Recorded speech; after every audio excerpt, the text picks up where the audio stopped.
And we're going to go do the thing that matters the most and be with the people that matter the most to us and all that.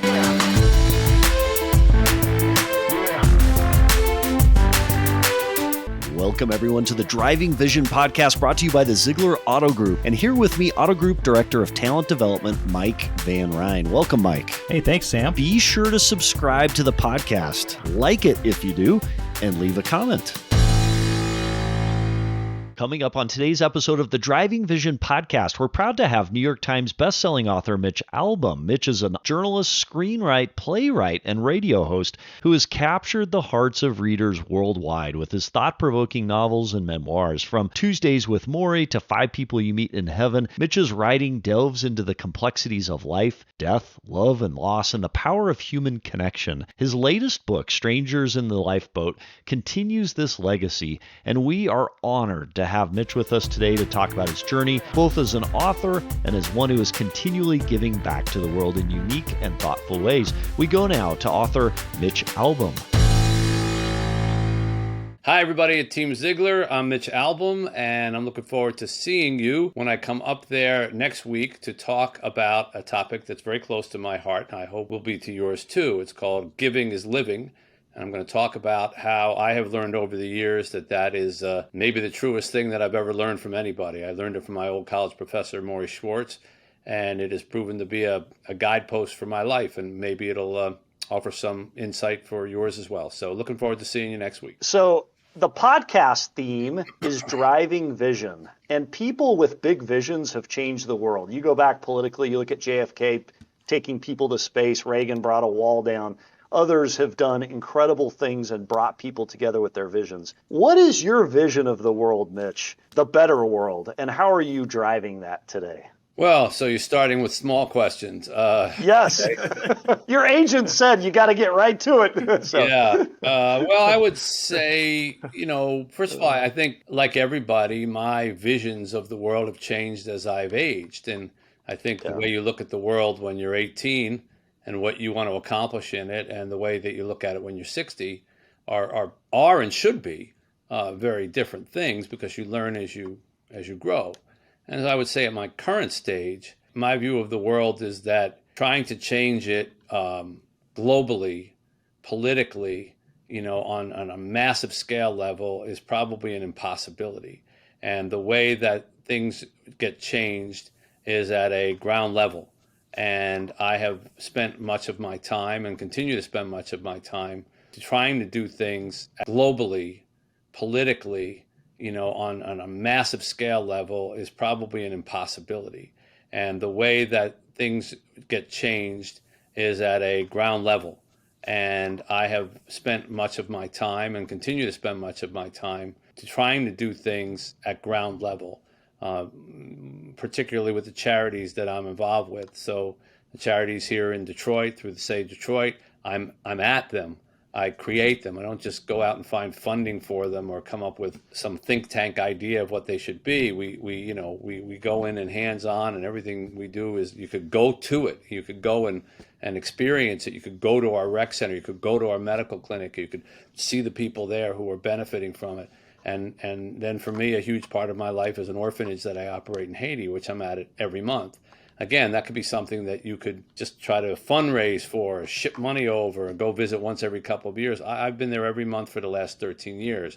I select all the kids that end up coming in. I bring them up here when they go to college, and they stay here at my house. And I try to be a mentor to them, each and every one of them. So for me, my vision of the world is to try to change it at a ground level. For the good, and an adjunct to that is to change it through children. As I get older, I find adults make less and less sense to me. Honestly, I'm baffled. But children make more and more sense to me, and I am surrounded by children and very happy to be. So you look at the accolades that you've accrued over your life to this point, and author and journalist and screenwriter, and Mike and I were commenting, how many news reporters and folks with the sports background have gone on to write songs that have been on Broadway and written books and been on television and radio? Your background is expansive. What What is it about all of that which would buy you access to all sorts of privilege in today's world? What is it that has you putting that aside and going to Haiti, where there is suffering and there's a challenge? You talk about that. You're drawn into that work somehow. You're not just mailing a check. You're doing it and giving up some of the things that you could probably enjoy at home. What pulls you into that? Well, I guess, Sam, I must find it more satisfying. I think most people tend to try to do in their lives what they find satisfying, and maybe for somebody else, satisfying is lying on a beach or or driving a fancy sports car. And I don't have any beef with that. Everybody has their own way of doing things. But I've been lucky enough I've been poor and I've been rich, and I've seen. I've seen the truths of each one, and I've seen the myths of each one. And in the end, satisfaction doesn't come from things, doesn't come from reveling in your poverty, and it doesn't come from reveling in your money. To me, it comes from making a difference in other people's lives. And in Haiti, I can make the biggest difference. I see exactly what I think of to do that day. Hey, let's get some food here and feed these people. They're fed that day. That doesn't go through a bureaucracy, and we don't have to have a majority vote on it and all the rest of it. It's right then and there. And conversely, when disasters happen and, someone, one of our children has a brain tumor, or one of them suddenly starts fainting or whatever, I have to take care of it. It's right then and there. And hopefully I can. And so, I guess I'm just drawn to doing things that make me feel at the end of the day like I have made things a little bit better. I think I've had days in my life where I've done nothing but kind of, I guess, pamper my existence, and I don't particularly feel that great at the end of those days. I mean, they're nice, have one once every few years or something, but to do that on a regular basis it's just not me, I guess. Yeah. And you go back to the book Tuesdays with Morrie, your world-renowned book, one of many, many #1 New York Times bestsellers. You gave an interview where you talked about some of the advice that Morrie gave you at the very end of his life, talking about how it's that being present in the moment, being here in the now. Did that ultimately drive some of the trajectory and direction of your life towards giving and charitable endeavors and efforts? Yeah, it wasn't driving. It was the, what do they call it? A 45-degree turn, It was, I really wasn't very much into helping others or community or all that at that age, at 37, when I was visiting with Morrie. I was pretty ambitious. I would say most of my time was spent on myself and my career, and maybe that's why I understand the difference. I mean, I wasn't evil, I don't think, but I was certainly myopic. I was definitely just interested in how can I advance, how can I do better on ESPN, how can I be better known writing my column, how can I, write more sports books, how can I, get bigger. And then Morrie, sitting alongside him and watching him die, someone who I really cared about and who I had known when I was a different person. When you're in college and you're so open, you don't think you know it all, and I liked being with him because it reminded me of when I was that way. And when you're back in the presence of your teachers, your good teachers, you go back to being a student. You go back to feeling like you're inside one of those desks and you're just younger. And I liked myself better when I was with Morrie, and I listened more. And one of the things that I listened to was him say that giving is living, and taking makes me feel like I'm dying. Because I would notice that he would help these people who would come in to see him, but they were coming to comfort him, but he would end up talking to them about their problems and give them a therapy session. And I said, I don't understand. You can't move. You can't eat. You can need to be carried from place to place. You're the picture of sympathy. Why, don't you just say, let's talk about my problems? And he said, Mitch, that's taking, and taking just makes me feel more like I'm dying. Giving makes me feel like I'm living. And that was a very profound moment for me, and something that I've taken with me, because I realized, hey, if he's dying and this is what's making him feel good at the end of the day, this is what he wants to do to hold off death.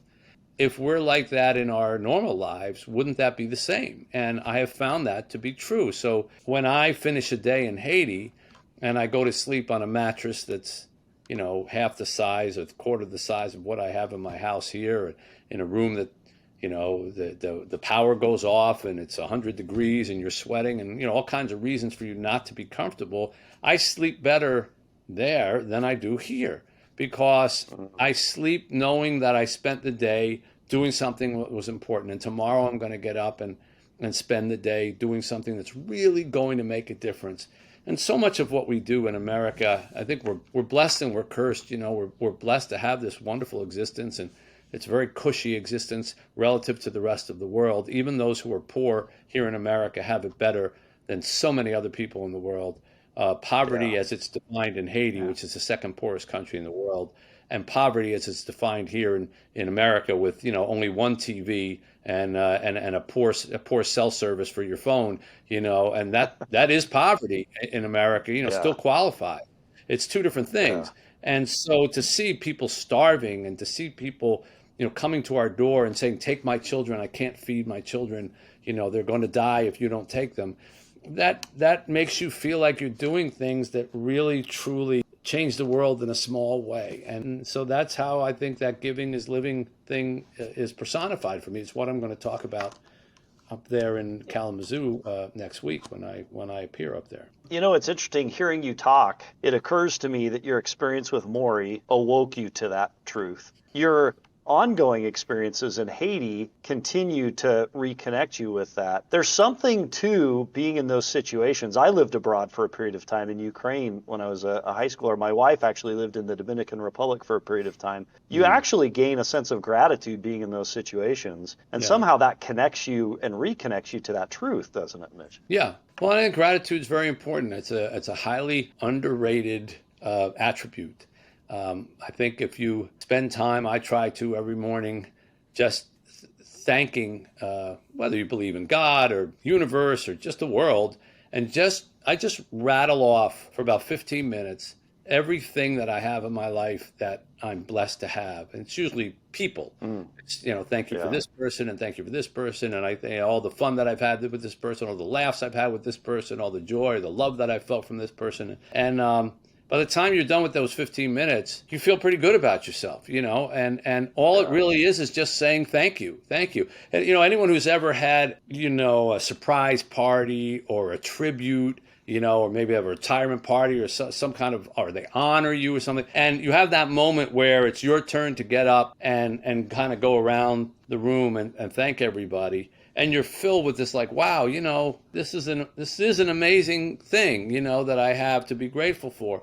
But those moments tend to only come when, you have that big celebration, that party, whatever. And really, we should be doing that every day. If you do that every day, your troubles will seem so much smaller because you started the day by saying thank you. So, it's harder then to spend the rest of the day saying, I want.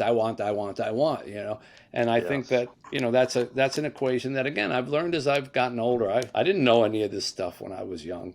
There's the most blessed thing that you can have in this world is the ability to be given enough time to come to learn what you didn't know, and recognize wow, thank goodness God's let me live this long to figure out what I was doing wrong back then and what I can do right now.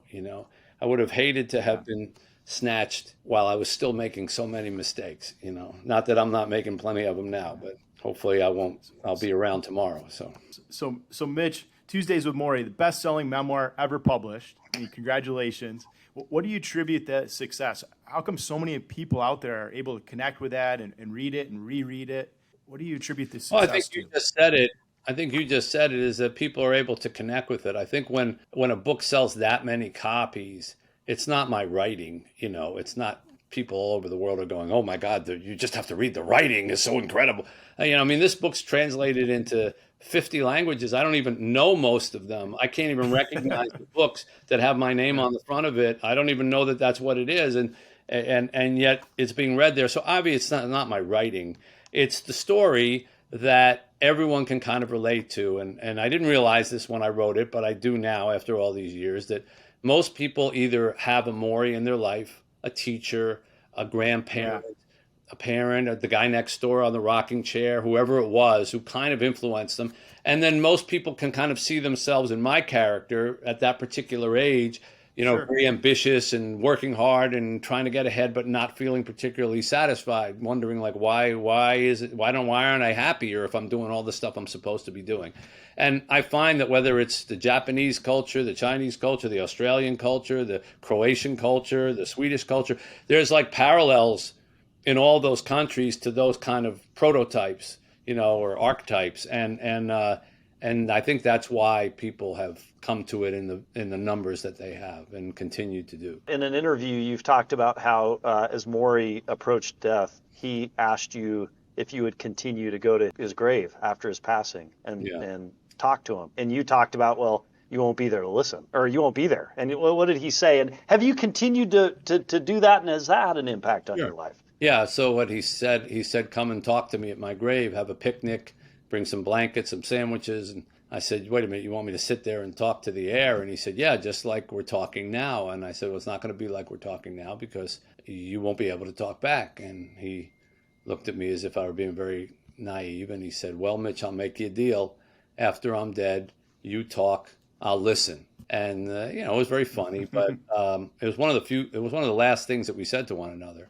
And I always felt that was not an accident. I think that he knew what he was doing by saving that for the end, because, if you really do have a life like he did where you touch other people, I just read a report that said that they've done studies for now decades on this question of happiness, and what is the key to happiness. And what they came up with was relationships.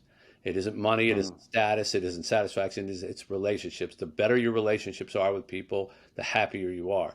And Morrie was exactly that. He led a life of relationships, and he touched many people, and he had, he was close with so many people. Then when you die, you're not really gone. Those people remember you, and, you live on because you're talked about and you're remembered. And yes, I do go to Morrie's grave whenever I'm in Boston, and I don't bring a sandwich, I have to say. I think that there's maybe laws against that. I don't know, that they throw you out as a vagrant or something, but I do talk. You also hit gratitude too, right? I mean, that's another key factor in happiness. And Morrie hits that when he talks about the window and what the window means to him, right? Yeah, well, right. Appreciation. Yeah, he said to me, you see that window there in this room where we would always visit? I said, yeah. He said, you can go outside that window anytime. You can go out right now and look in through it. You can get on an airplane and fly over it. You can drive past it. And I'm never going to do any of those things again, but I appreciate that window more than you do. And I said, what do you mean? He said, because I spend every day, I get up and I look out through it and I say, thank you, God, for giving me this view that I have of these trees, and I can see, nature and everything that's out there. Whereas for me, I just walked past the window. It was just a window, So, yeah, I mean, the whole trick of Tuesdays with Morrie and the book and the whole kind of trick of life, I think, is to not have to wait until you get a terminal illness diagnosis to appreciate it. I think coming to those conclusions, it's not easy, but it's easier once you know you're going to die. If I say to you two right now, listen, I just found out that the world is going to be destroyed in 3 hours, you're not going to stay on this podcast, okay? No.